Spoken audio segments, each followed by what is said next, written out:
Welcome back to the show, everybody. I have a phenomenal guest, somebody who has been on my short list of must-haves from the moment my buddy Ryan Anderson set me up with him. My buddy Ryan out in AZ has been sending me podcasts on occasion that have never fallen short. So thank you, Ryan. I don't always have time to get around to them, but he kept hammering me on this one. He's like, "You gotta listen. He sent me more than one." He's like, "All right, listen to him on this one too." So I listened to one and I was like, holy shit. All right. Now I got a rabbit hole, Robert Forte. And I have just been absolutely blown away by but just by the fact that someone like him exists, somebody that's been in this space of the psychedelic renaissance, really, from the early days onward up until now, who understands it quite a bit differently than most people do, and has a deep understanding of the history of this country and the trajectory we've been on. And we really unpack a lot of that in this podcast. It is not for the faint of heart. I will tell you, there's some things that we just skim right through, like this is all information you should know, and I do apologize for that. I will have Robert back on for sure. He had a 1 hour hard out because I think he was at a funeral out in New Jersey, where he's from. I think he does mention that on the podcast, but there was reason for a hard out. I would not leave this at an hour long, setting him up with Paul Check. There is no question that will be 3 to 4 hours long. And I'm going to have Robert back on. And I want to deep dive a few of these topics, in particular, the formation of the CIA and NASA, with some of the folks that came over from Germany that were found and given high-paying, high-ranking jobs. And if this is the first time you've heard that, again, we're just going to graze over that as if you already know it. Those are things that I want to unpack with greater detail. I want to unpack the history of MDMA with greater detail. And he has, if you've listened to him on other podcasts, some pretty detailed and fucking just not run-of-the-mill stories that flow with where we're at in that piece of the psychedelic renaissance. So I think one of the things that's drawn me the most to Robert is, after listening to him, diving into some of his writing and the way that he can articulate and parallel between some of the bigger threats that we find in the world today, i.e., Brave New World versus 1984. We talk Brave New World revisited. There we go. We'll add in like 40 EDs at the end. I'm going to link to that in the show notes. It is not a super fast read, but it's also not a book. It's an essay. And it is very worth reading. It is very worth your time. It will put a lot of this stuff into context and a lot of where we're at in the world into context. It's funny because online people would, throw out 1984 or this and that. And there's certainly a lot of elements of that. I've talked about that with the fact that there's a camera on every street light, not every traffic light. Every street light in my neighborhood has a camera on it. That's some 1984 shit. That's not stretching or bending the imagination to think of this as Orwellian. It is, or at least from Orwell's terms, like that is it. But where they differ is in the totalitarian takeover of a 1984 scenario where big government and machine guns and boots to the throat take over. I'm not certain we're going to see that. And I don't think it's going to need to go that way from a takeover standpoint. If we are to live in a dystopian future, I think it's more along lines with Brave New World, in which we find ourselves seduced by convenience and the right smells and the newness of new things and the ease of everything, that we just get lulled into this place of complacency and societal conformity. And Robert's views on those subjects are fucking phenomenal. So I'm going to unpack a lot more of that with him in the future as well. We touch on these things in this podcast, and I get a good history of him, as I try to do on each podcast. Anytime it's a first-time guest, so expect more from us in the future. You can write me your questions on Twitter. Don't DM me. I don't check that shit, but just write. Just say, hey, at Kingsbu, Kingsbu. And look, we could fucking argue all day about the benefits and non-benefits of social media and who Elon Musk really is and all that shit. I don't really give a fuck. I mean, it's yes, and if you want to hit me up, that might be the easiest way to do it. So at Kingsboo on Twitter, send me some questions you want Robert and I to dive into on round 2 there, and I'll read them there. And we'll dive into these topics, because I know that this is a podcast that will leave you wanting more. And it's not meant to be a cliffhanger. This is a guy who I would absolutely just sit in front of and pull every thought that I can from his immaculate brain. But we just didn't have time for that. So I will make the time for that going forward. And without further ado, my brother, Robert Forte. Yeah, absolutely. Yeah. I mean, I've taken, pretty much the last 6 weeks have been some of the best 6 weeks in the past few years, and they've also been just nonstop. Like, I went to Soltara with a great group and sat with ayahuasca for the first time in 4 years. Oh. And then, just got home and was like, hit the ground running as a dad and with work and catching up on that. We just got back from Montana for an event we threw out there, and that was absolutely incredible. Nice. And it once again hit the ground running, 4 podcasts this week. So there's been no real rest for integration, but it's been an awesome time. So you gave me some great homework. We were able to talk on the phone. I had heard you. One of our mutual buddies, Ryan, sent me a podcast that you were on, and he kept bugging me about it, which I love, because I could tell, like, he sends me some podcasts at times. He sent me some great ones with Jamie Wheel and different people, different thought leaders. And he kept sending you over, and he sent me different ones from you. And I was like, all right, man, I'll be honest, I haven't listened to these yet. And he's like, just listen when you can. And so I finally did. And I was like, holy shit. All right, get them for me, please. We got to get them on the podcast. And it's funny, I sent that off to a group of friends and different people in the podcast game, and they're all chomping at the bit too. Paul Check, who's got it's funny because we're both in the field. If our subcategory is like health and wellness. But for both of us, health and wellness is all of it. It's physical, it's mental, emotional, it's spiritual. Psychedelics definitely fall into that line, and psychology and relationships and everything in between. So we certainly have a wide variety of guests on the show, but he's like in the top 3 in health and fitness, and he was chomping at the bit for you. So I'd love to introduce you guys after this podcast ends. Okay. You had me read Brave New World Revisited, and I've been going through some of your archives, and there's a lot to chew on. But first, I think, the theme of my show really is just to get a background. Like, who are we talking to? How did you become the person you are today?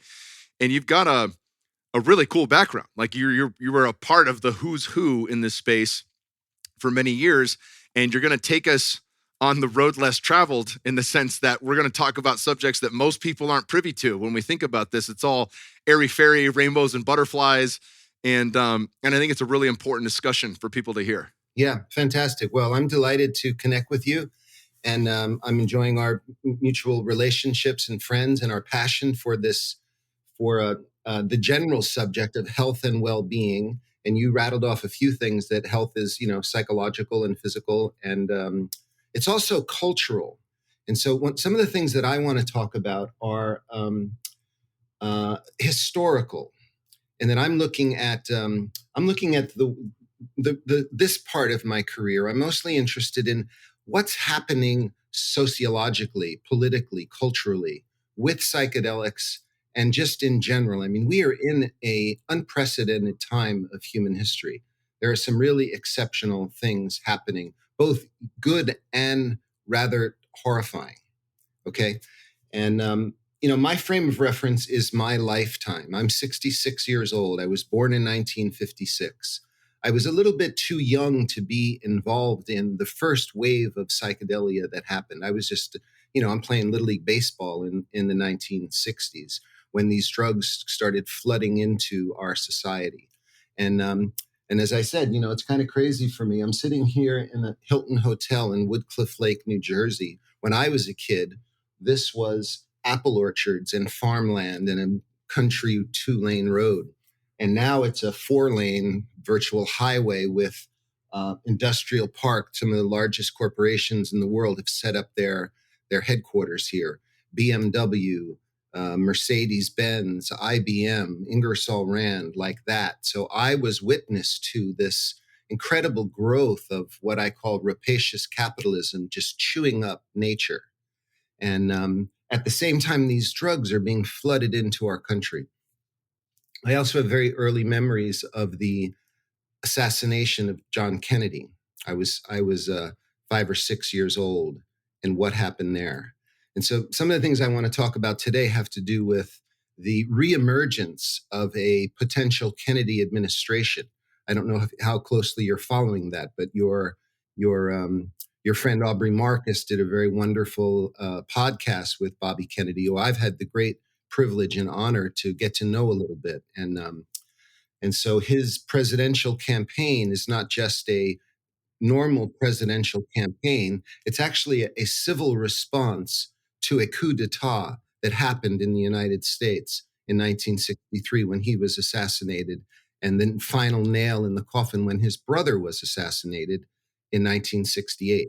And a lot of Americans are, especially your age, are kind of unaware of what that was and these unsolved murders of President John Kennedy and Senator Robert Kennedy. And perhaps you heard Russell Brand a couple of weeks ago give a really fantastic interview. I'm glad you appreciate it. So these are the things I want to kind of get into. Now, I'm just a kid growing up here in this bucolic suburb of New Jersey.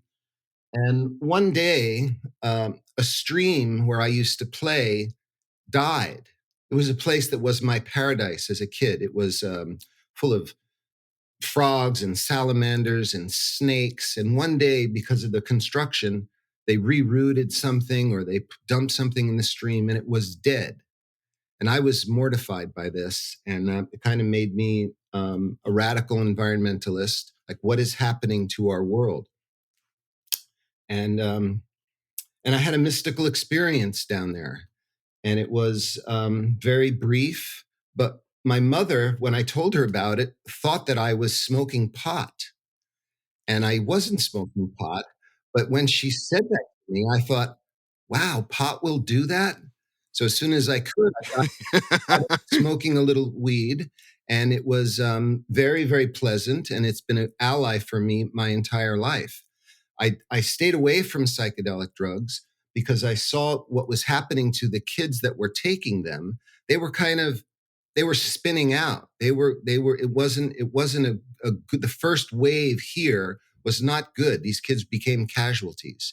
And I put psychedelic drugs on my list of things that I was never going to get involved with until I was in my third year of college, when I'd begun to study the history of religion, and I learned that psychedelic drugs, mushrooms in particular, had a role in activating the religions of India.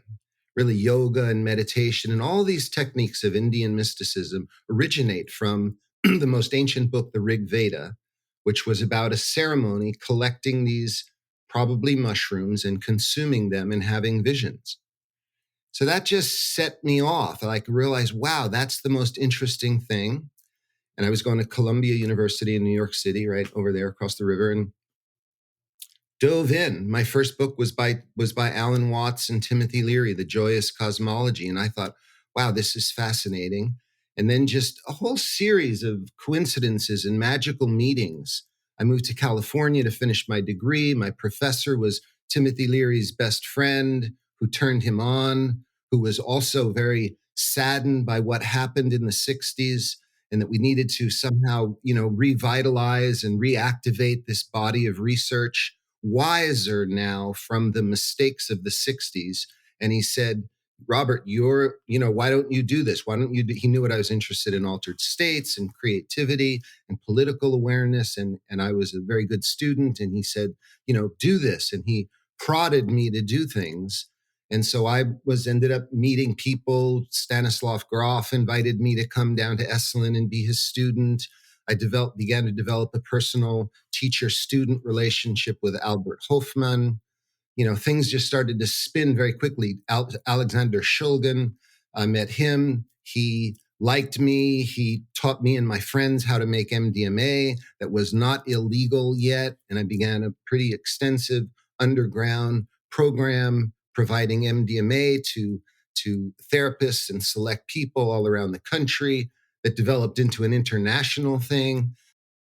and I turned on medical schools to try to get research going and really like revive psychedelic science wiser from the 60s. That's what occupied me from like 1980 to the mid 1980s. And then we saw the same thing happen. We saw this kind of sensationalism and the drugs being used outside of a sacred context. People kind of just recklessly popularized these drugs. One of them being a fellow named Rick Doblin, who maybe you've had on your show, or maybe we can drill into that a little bit. And so, I'm just kind of riffing here, but that's a little bit of my background. I have worked with practically everybody of any significance in this field. Houston Smith, the great historian of religion, was a participant in the original Harvard project, was a very close friend and mentor to me. Mircea Eliade, one of the greatest historians of religion, who started the field, the history of religions, was my mentor in graduate school. I learned LSD psychotherapy with Stanislav Grof. I was in therapy for a decade or more with Claudio Naranjo. And, name somebody. And Gordon Wasson, who was the major story that we should drill into, the man who, quote unquote, discovered the mushroom, was a man that I had a personal relationship with and visited at his home many times and went through his archives. Oscar Janiger, who spearheaded the major project in Los Angeles, turning on all these celebrities. I lived at his house. It's crazy how deeply I got into this. And let me just say this before you ask a question. Because I'm going to say some things that are controversial, that may annoy or alienate me from the contemporary psychedelic movement. I need to say this, that I have tremendous respect and love for psychedelic drugs and what they can do to expand and advance human consciousness. And at the very same time, I'm appalled in many cases with what is happening to them now, with the commodification of them and the exploitation of them, the weaponization of them. And that this is one of the reasons that I'm coming out and giving these podcasts and meeting far out people like you, that I have learned also are loving these substances and see what they can do, but are also really inviting critical analysis of the status quo. So that's before my morning coffee. I love it. I love it. I could see why Ryan was just, adamant about me finally getting to listen to you. There's a lot we're going to dive deeply in here. I definitely want to dive into Rick Doblin, but perhaps we start from this original Renaissance and Gordon Wasson and really what the time was like. I don't think as you talk about Bobby Kennedy and JFK, there is kind of a disconnect, and we have to. I grew up, with Bush Senior and no new taxes and the Reagan campaign and don't do drugs and all this shit, the DARE campaign. And then it was W, and then it was all the things that I've been a part of. And then kind of retroactively, I had to go back, like 9/11 happened and there's some head scratching things that happened. Tower 7 goes down. And then somebody's like, well, hey, did you realize like the potential of the CIA's involvement with JFK's assassination? And then poof, like the whole world starts to open up. So I think diving into, where psychedelics were really introduced in this country and Gordon Wasson and kind of what the world was like then, this post-war and what started happening with bringing over the Nazis, that most people, maybe they've seen that with NASA, but your connection to the CIA and some of these different things are definitely some of the big juicy topics I want to dive into today. Okay, cool. Far out. That's exactly what I want to talk about too.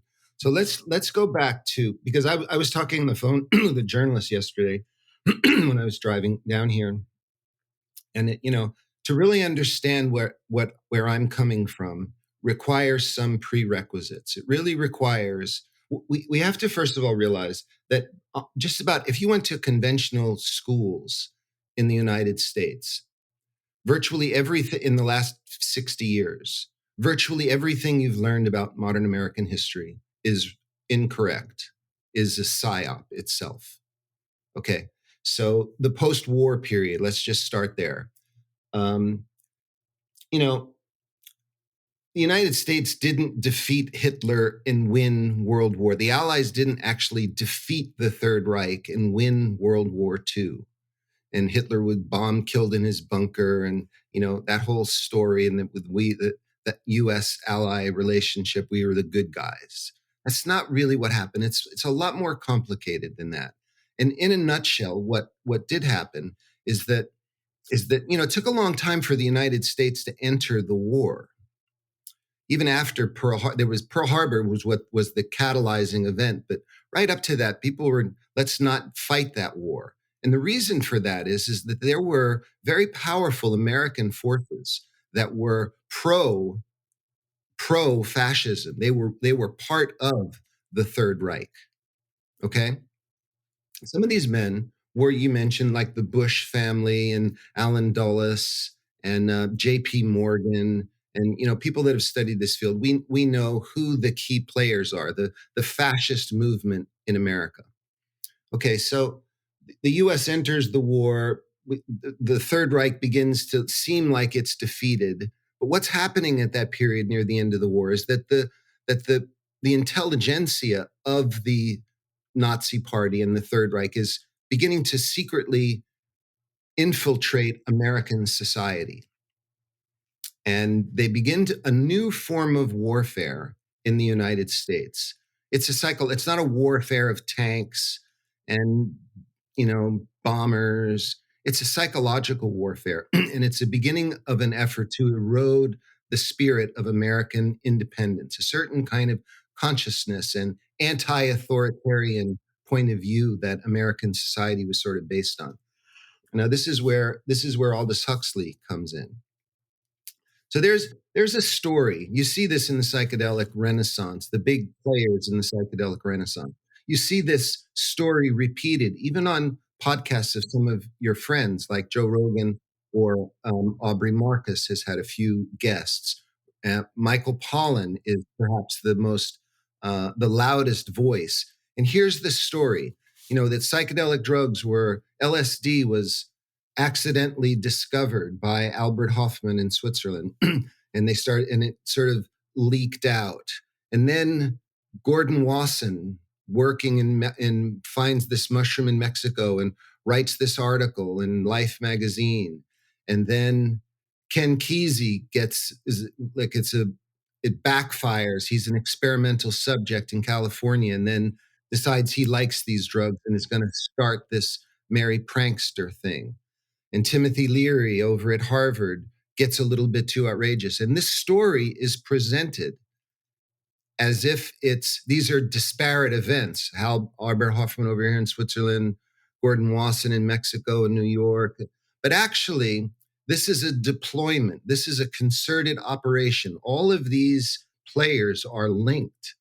This is part of the new war on America, to flood America with these wild drugs that cause these disturbances in consciousness, that for some very rare individuals, these disturbances in consciousness can be profoundly beneficial and, poke holes into but for most people, they're disturbing and confusing. And so that's what happened. That was the intention. This psychedelic movement, Gordon Wasson was an operative in a vast international conspiracy to create a kind of brave new world scenario in the United States, like Huxley warned. The metaphor I like to use is throwing fairy dust in the eyes of the population. So this happens in a particularly acute way right after the assassination of John Kennedy. John Kennedy was a beloved president, young, dashing, handsome, articulate, peaceful man with a, outrageous, eccentric personal life. I'm not, saying he's perfect in any way, but he was a very charismatic and beloved character. And he's shot in the front of the head in broad daylight. And this somber mood, strikes the country, the world, really. And then January 1964, a few months later, there's this whole new wave, this whole new spirit happening. The Beatles come to America. And there's a whole new thing, heavily popularized. Again, I love the Beatles, but the Beatles are also part of this operation. Their ties with British elite and secret societies, and the way that they were the door just wide open for them to spread this message. I love the message, but when it's used as a weapon to distract from political developments, it becomes a whole nother thing. You with me so far? Absolutely. So another thing about this narrative that you see, Michael Pollan, the psychedelic drugs were working. They were very valuable. The psychiatrists were learning that they could treat this and that. And then Timothy Leary enters the story and blows it for everybody. How many times when you read Michael Pollan's book or almost any of the articles in the mainstream media encapsulating this history that they were doing great until Leary, and then Leary was the shit who blew it for everybody. I thought that at first when I dove into this subject. I had developed a personal relationship with Leary right away and thought what a jerk this guy was for ruining research. I studied it more and got learned all these different things, going to notice certain patterns. And then I got to know Tim a lot better. And I realized, no, this is wrong. Tim was actually the hero in this movement because Tim was at first recruited by CIA to be a Pied Piper to popularize the drugs. And then he learned he was being used, and he didn't like that. And if you look at Tim's life, he was always challenging the institutions. He got thrown out of every college he went to, and he was a real American patriot. He was for the rights of the individual, and he realized he was being used. He loved the drugs. He loved what they could do, and so he put his own spin on them. All the other drug deployment systems that the social engineers were using, first psychiatry, then the other end of that, the extreme outrageous Ken Kesey, were not really politically oriented. Leary was the first one to put his own spin on them and use the drugs to really activate political and social awareness. When he said, turn on, tune in, drop out, that was an incomplete phrase. Really, what he meant was turn on to deeper mysteries of consciousness, and drop out of this socially constructed fake world that is being instituted by CIA programmers and Operation Paperclip and Operation Mockingbird. And let's start our own religion. Let's start a whole new way of looking at the world. Very much like his fellow Irishman, John Kennedy. And these guys were snuffed out. And so that's why in this new Renaissance, you see him put him aside. Psychedelic drugs are okay for you, says the new model, if you use them with an authority, a government approved authority. You don't see any of the, in the 60s with Leary, people were like in the anti-war movements. They weren't just beautifying themselves with these substances. They were trying to change the world. In this new Renaissance, I don't see any connection between psychedelic drugs and the anti-war. Is there even an anti-war movement? It's all about healing depression.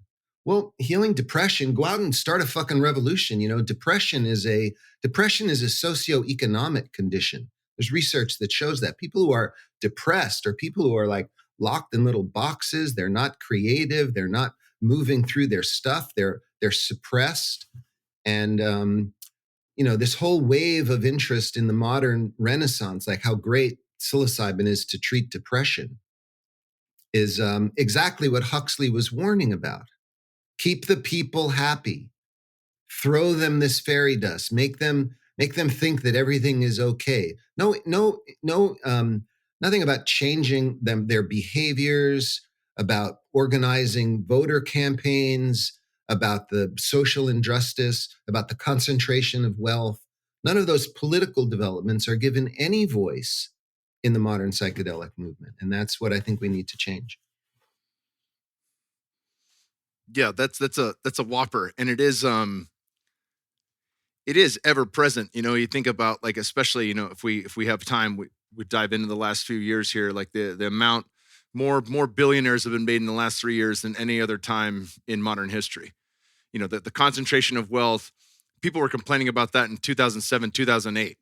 And it's steamrolling bigger and bigger. And those are afterthoughts. Like, people are still caught up in I just want to be safe, and they're doing event 202, where they're predicting, the next great pandemic in 2025. And miraculously, Gates thinks that it's going to affect children because he's Nostradamus when it comes to this kind of stuff. There is a play that's happening, right? And I think if we can come to terms with that, it makes it a little easier to then actually be organized, because whatever this is, I think empire is a good word for it. And Aubrey uses that with Dr. Robert Malone and different people. Empire has been in place for a very long time. We talk about, different elements of that, whether it's imperialism, colonization, things like that, but empire never went away. And if we can grapple with that, we can start to track it, right? And I love this tracking that you talked about before with this, and one of the points you brought up, I'm sure you're familiar with G. Edward Griffin. He wrote the I think it's called The Monster at Jekyll Island. The Creature. On the formation of the creature. There we go. The Creature at Jekyll Island. Yep. And he also has a fantastic YouTube video that I'll link in the show notes called Worse Than War. And, he's in black and white film, 1969. I think he was teaching at Berkeley. And he's reading directly from the American Communist Manifesto. And what they're alluding to is what's happening right now. Blacks and whites will be used against each other as cannon fodder. He continues. He dives into, like, all the fifth generational warfare that we're really starting to become aware of right now was really deployed back then. Like, this is an ongoing thing. It's not like, oh, we wake up and 2020 happens and we say, oh shit, they're using these tactics. Like, this has been the play. And I think it's an important piece to connect those dots. Yes. Talk a bit about the formation of the CIA and NASA and these kind of things. Because I remember learning about Wernher von Braun and just kind of how weird that was. Like, okay, the basic idea in the story that's told is there were some really shady people, a part of the Nazi scientist team. And rather than just letting all that intelligence go to waste, we were going to bring them in and harness them, right? So we were going to get the best of their knowledge, the best of their technology. And that's kind of how the formation of NASA started in part. And of course, if that's a story that's given to us, we have to question that. But I'd love for you to dive deeper into some of these topics. Well, okay. So first of all, I just want to say that you're absolutely right about that. And when you go back to G. Edward Griffin, those are very important works to study. The Creature at Jekyll Island, the creation of the Fed, the privatization of the money supply. And these are exactly the guys that, again, J.P. Morgan was a very major part of this. And Gordon Wasson was working with J.P. Morgan. This is where the psychedelic movement comes from. That's just one thing I wanted to emphasize that. And, that post-war period was one of the greatest switches in history. We're supposedly in World War II, fighting World War II. The Russians are our allies. We call Stalin Uncle Joe. We're joined together to beat back Hitler. And then, they pull this like smoke and mirrors thing. Hitler is defeated, so to speak. And suddenly, like within a matter of a year, this quiet peace, they called it, in like the period from, the mid 40s. And then all of a sudden, Stalin and the Russians are our mortal enemy. And that we need to build up this tremendous military industrial complex to protect ourselves from these guys that were our best friends just a few years ago are now our mortal enemy.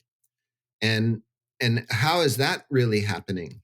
And one of the really good books on this subject that when I read it depressed me for weeks is a book by a friend of mine, Martin Lee, who also wrote the very important book Acid Dreams. A less known book that he wrote is called The Beast Reawakens.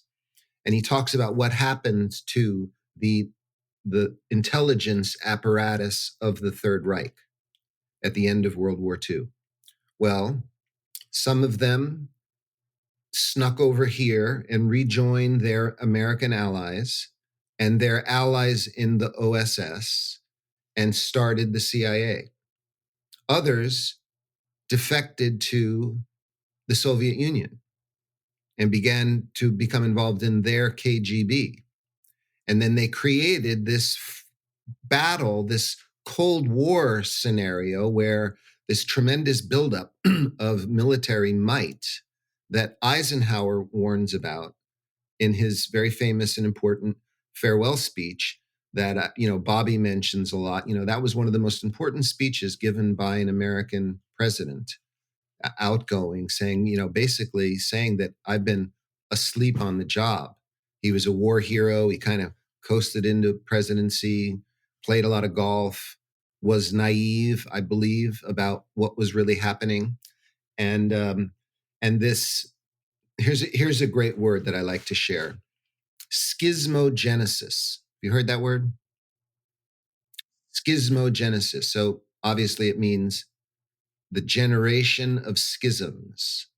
And this is a word from the playbook of the OSS. You generate schisms in a society that you want to conquer. You get them fighting amongst themselves. And so this world fascist enterprise sets up this dialectic between America, making a schism between the United States and Russia. And they have to build up tremendous military resources. We're afraid of the Russians. They're afraid of us. And the world is kind of torn apart while the people that are actually orchestrating this schism are gaining power. I hope I made that clear enough, because that's what's happening. And that's a phrase, I believe that phrase comes from a guy named Gregory Bateson, who was also one of the major instigators of the MK Ultra program. So the CIA is then created. The OSS kind of breaks down, and the CIA is one part of it in Washington, D.C., but it also becomes the Department of Social Relations at Harvard University, and it becomes the Institute of Personality Research at Berkeley. So beginning to, initiate this psychological warfare and just fucking with the minds of Americans. And so I lost my thread here for a second. So that's really what the CIA does.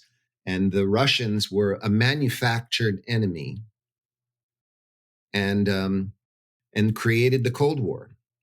And so all these resources of American taxpayers goes into the creation of this military industrial complex. Eisenhower realizes at the end of his term that he's been asleep at the wheel. And as he's handing off the administration of the country, the presidency, to John Kennedy, he says, look, this is the greatest threat to our way. We've allowed the escalation of this military industrial complex, and they've infected every aspect of our society.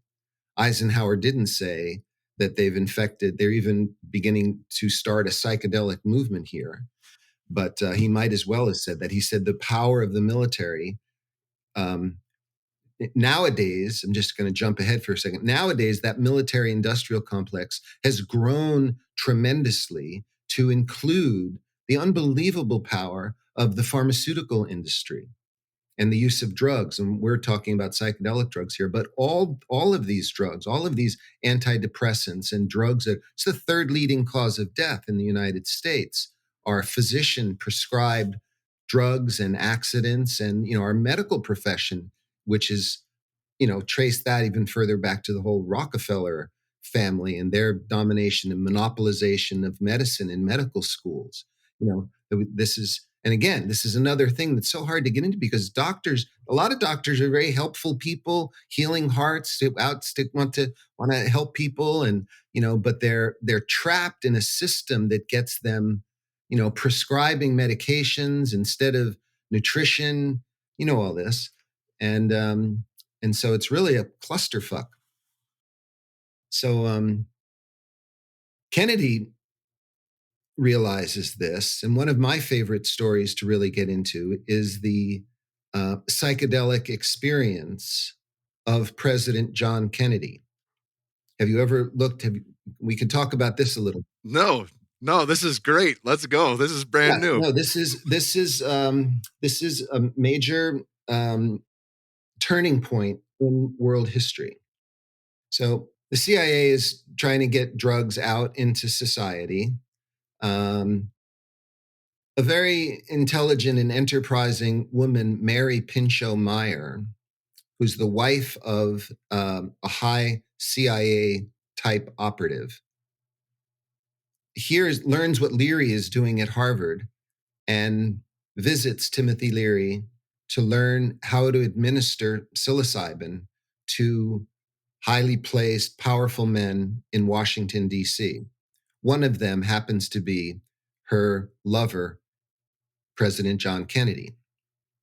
And so Mary Meyer, in the spring of 1963, gets psilocybin pills from Leary and turns on President John Kennedy. Again, in April, so it's almost exactly 60 years ago that Kennedy has a psychedelic experience. Now, for many years, I've really drilled into this story more than just about anybody, except for Peter Janey, who, if your listeners are taking notes, the book you want to read here is called Mary's Mosaic.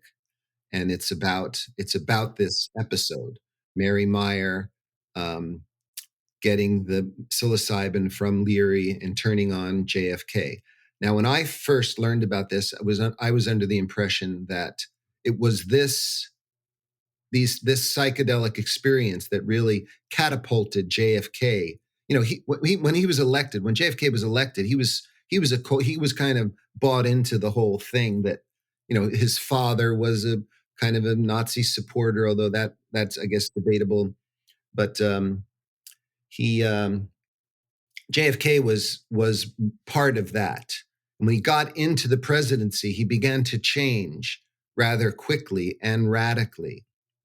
And I thought it was his psychedelic experience that really did that.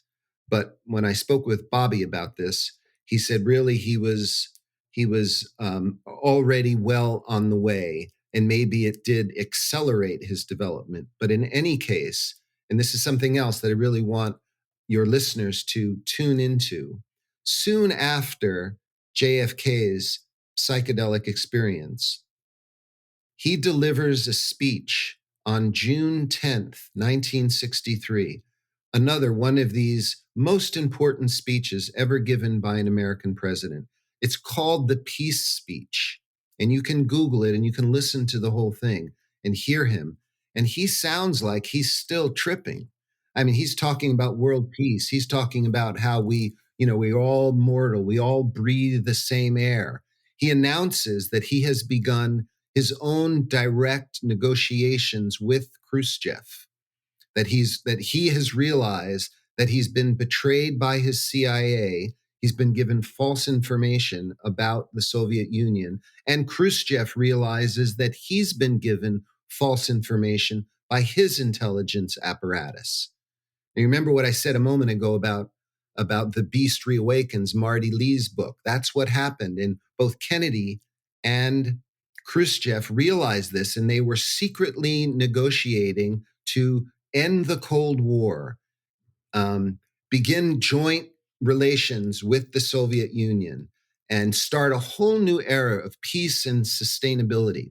You have to listen to this speech. Every time I listen to it, I either just get chills up my spine or I cry, because he's funny and he's brilliant and he's articulate, and he's the last real president we had. And that was like his opening salvo. Like, we're really changing. There'd already been the Bay of Pigs, and he betrayed by the CIA, began to, that famous quote that Bobby brought up a few weeks ago, I'm going to shatter the CIA into 1,000 pieces and scatter it to the winds. Well, he was, as Jerry Garcia said, maybe he's Maybe you had too much too fast. Maybe you had too much too fast, because he underestimated the force of his adversaries. And though he started to make these moves, he underestimated their diabolical power. And just a few months after this monumental speech, he was assassinated. So this story is so very important to me because it shows both sides of the psychedelic experience. It shows how in certain prepared, conscious individuals, they can be tremendously progressive, catalytic advances. And that happened with Kennedy. But then immediately after that, after he's assassinated, as I said, these drugs came and like flew into America and fairy dust in the eyes. And instead of, doing the difficult political work to change society, registering voters, they're, partying, there's wild, the whole sexual liberation movement comes in. People are trying to levitate the Pentagon instead of registering voters, and the whole thing just kind of went nuts. So you see that again, this both aspects of it. And it's people like you. We need to really get this word out and not be kind of intoxicated by the enthusiasm of psychedelics. And let's use them as really catalysts, not only for personal development but for cultural evolution. And that's the message mainly I want to put out. So. Yeah, I love that, and it's ringing true as like one I've often thought in the past, diving into like Brian Marusku's work on the immortality key, Manly P. Hall, just on the subject of mystery schools, why they were kept a mystery. Why was it the fact that they would, you'd take an initiate and into an adept, and then only the select few were given these initiatory experiences where they might be in the dark for 48 hours and on a journey for 36, held by the high priestesses and the knowledge keepers of that time. And it speaks to what you're talking about, in that really there are a select few that are going to take these things under the correct care and supervision in the right set and setting and actually be catapulted and transformed. And there's quite a few people that won't do it the correct way. And you might call those, muggles versus wizards, whatever language you want to use. But the fact is that there's a lot of people that aren't ready for it either. Yeah. So I love that you mentioned Brian. We can, I'm just kind of laying out stuff. The things that we're talking about, we're going to do this in an hour or so podcast. But I'll have to come back and flush out some. More. This is really like a graduate level course in modern American history and the history of religion. So, Brian, before Brian, let me just say a little bit about the course of my career and what I set out to do. My first thing was to reintroduce psychedelic drugs into the scientific and academic establishment with an emphasis on meta-psychiatric issues, religious concerns, not having to submit psychedelics to the therapeutic efficacy of the medical model. Like that's just a trap. Hypnosis wouldn't work there. There are so many things that Americans are allowed to do that are major parts of their lifestyle that are dangerous, skydiving, whatever, race car driving. There are a lot of therapeutic modalities that would never work. You can't prove them in double-blind experimentation. Hypnosis would be one, dream and psychoanalysis, but we're allowed to do these things. And so I was going to, try to direct psychedelic drugs into a category like that. And then after working for a couple of years in that area, I realized how intractable these institutions were, and that really wasn't going to be the way to do it. And I began to really appreciate what Timothy Leary did. The world needs to know about psychedelic drugs. I don't think they should be secret and forbidden. They need to know about them, but they need to know about them in a certain context. And what Tim said at the end of his life, the most important thing he did was to free the drugs from the CIA, give them to the people, take this chance, get them out there, remove them from their control, and let's just trust democracy. Democracy is messy, but let's trust it. And so I appreciated that perspective. But then the third, so first I did a book called Entheogens and the Future of Religion, which is a very great book. Houston Smith says it's the best single book on drugs and religion. I'm very proud of it.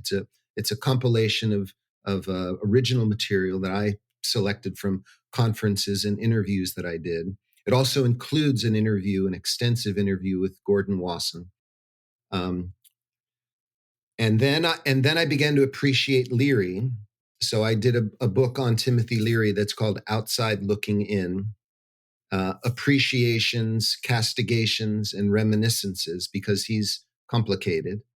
And then my third step was to republish a book called The Road to Eleusis, which is a book that Gordon Wasson and Albert Hofmann wrote about the Eleusinian mysteries and basically about the psychedelic foundation of Western religion and philosophy.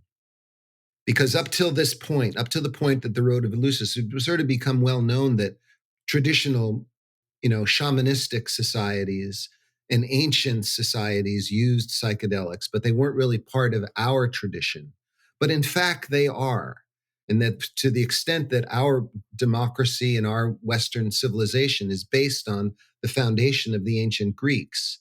The ancient Greeks were psychedelic visionaries. And that's what the Road to Eleusis is about.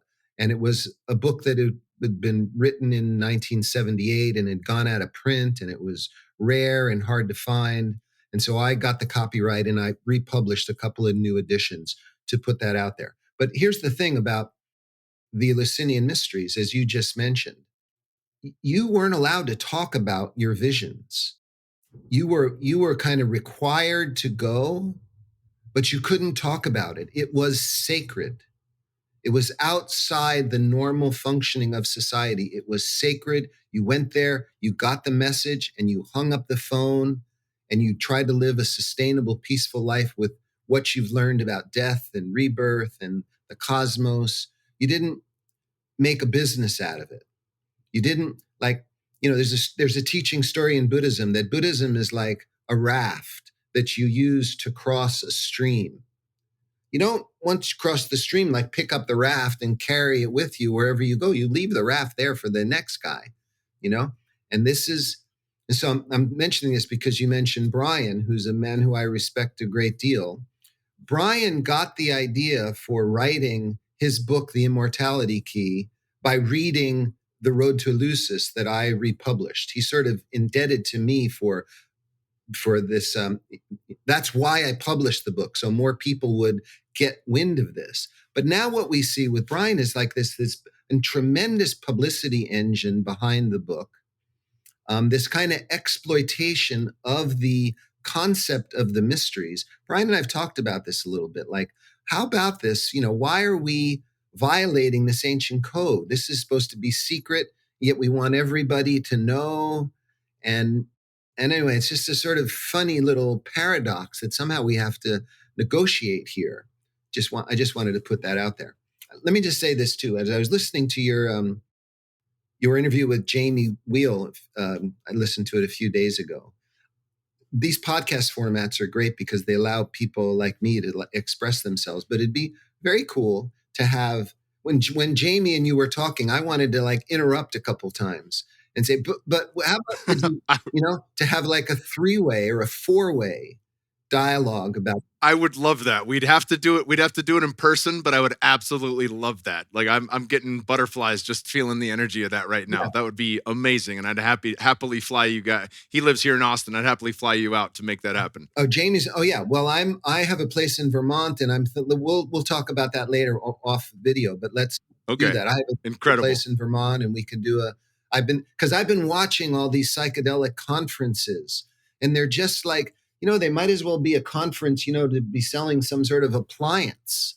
It's not, it's all promotion. There's no critical exchange. And here's, I'm writing a book now that I'm calling Altered States of America, Psychedelic Movements, plural, of the 20th and 21st century. Because although there's one family of drugs, really there are many different groups of people that use these same drugs for utterly different reasons.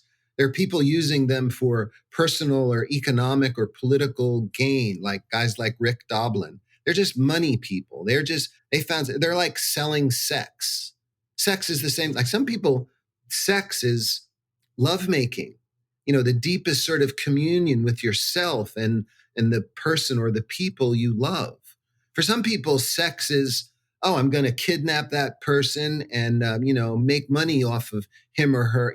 There's like a whole range of uses for sex.